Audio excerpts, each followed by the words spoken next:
ईश्वर का भक्त। एक बार एक महापुरुष ने स्वप्न में एक देवदूत को देखा। महापुरुष ने स्वप्न में उसे पूछा, हे देव, आप इस ग्रंथ में क्या लिख रहे हैं? देवदूत ने कहा, मैं भगवान के भक्तों की सूची लिख रहा हूँ, जो भगवान की उपासना करते हैं, जो परमेश्वर के प्रिय हैं, वे ही भगवान के पास रहने योग्य हैं। महापुरुष लंबी सांस लेते हुए कहने लगे, दुख की बात है कि मैं कभी भी ईश्वर की उपासना नहीं करता हूँ, न व्रत रखता हूँ, न मंदिर जाता हूँ। इस प्रकार मैं स्वर्ग में कैसे स्थान प्राप्त करूँगा? देवदूत ने कहा, इस संबंध में मैं क्या कर सकता हूँ? सभी लोग अपने कर्मों का फल प्राप्त करते हैं।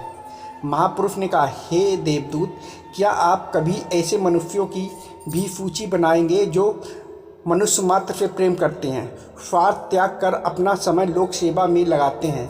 यदि ऐसी सूची आप बनावें तो आप मेरा भी नाम उस सूची में लिखने की कृपा करें। देवदूत वहाँ से चला गया। महापुरुष की नींद खुली। कुछ समय बाद उसने दूसरा स्वप्न देखा। उस स्वप्न में भी उसने देवदूत को कुछ लिखते हुए देखा। महापुरुष ने कहा, मित्र, आप क्या कर रहे हैं? देवदूत ने कहा, ईश्वर की आज्ञा से उस सूची में संशोधन कर रहा हूँ। महापुरुष ने कहा, क्या मैं उस सूची को देख सकता हूँ? देवदूत ने उसके हाथ में पुस्तक दे दी। महापुरुष ने आश्चर्य से देखा कि उसका नाम ईश्वर के प्रिय भक्तों में सबसे ऊपर है। महापुरुष ने चकित होकर कहा, आपने मेरा नाम सबसे ऊपर लिखा है? मुझे लोक सेवा के कार्यों से अब काफ़ी नहीं मिलता कि माला लेकर भगवान का भजन करूं?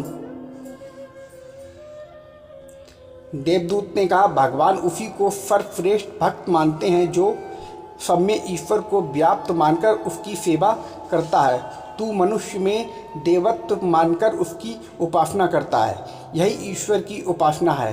पत्थर में देवत्व के वास की अपेक्षा जीवित मनुष्य में देवत्व भावना रखना उचित है। हे महापुरुष, आप वास्तव में ईश्वर भक्त हैं, जो चेतन में ईश्वर को ढूंढते हैं। प्राण तो जीवित शरीर में रहते हैं, मृत शरीर में नहीं। जो केवल एकांत में बैठकर भगवान को पुकारते हैं, ईश्वर उनसे दूर भागता है। इस महापुरुष को अधिक आत्मसंतोष प्राप्त हुआ। ईश्वर की दृष्टि में उसकी लोक सेवा निष्फल नहीं हुई। उसने इसी लोक में स्वर्गीय सुख प्राप्त कर लिया। जो लोग स्वार्थ त्याग कर अपना समय लोक सेवा में लगाते हैं, उसी से ईश्वर की प्राप्ति होती है, ना कि पूजा पाठ का ढोंग करने से।